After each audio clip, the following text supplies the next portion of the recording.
Instant blood type detection na, may alert system pa sa mga ospital at medical institutions, lalo na pag emergency cases.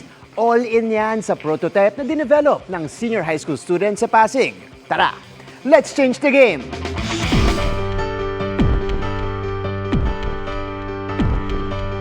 Alam niyo na ba ang blood type niyo? Ako, O+, B+.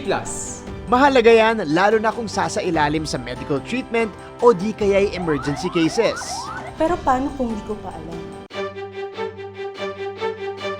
Sagot na yan ang portable blood type detector device na Hemalert, developed by grade 12 students from Capitolio High School.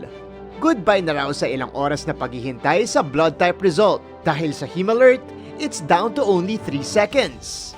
Sa tulong yan ng light-dependent resistors at light-emitting diodes. Gusto po namin makakapag-contribute sa medical field, given na rin po na marami pong nursing sa members po namin.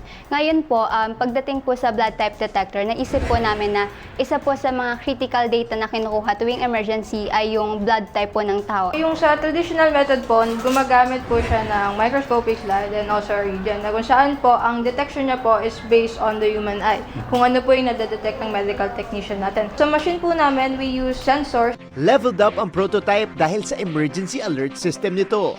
Meron ding web-based app itong Hemalert kung saan makikita natin yung mga detalye ng pasyente, pati na rin yung blood type nila. Tapos maa-alerto rin yung mga registered hospital sakaling kailangan ng pasyente ng emergency blood transfusion.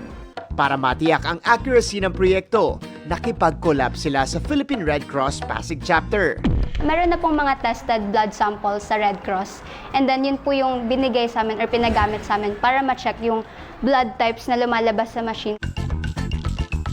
Subukan na natin itong Hemalert. Una muna, kukuha na nila ako ng blood sample.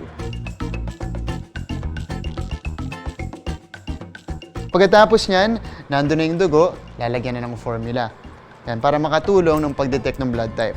Pagkatapos, ilagay dyan sa microscope slide at haluin yung dugo with the formula, ready na nating isalang yung blood sample. Sige, lagay natin. Yan na, moment of truth. Ready na tayong malaman yung blood type natin. Sige, malalaman natin yan with one press of a button, this button, and 3 seconds. Nice. Good to know.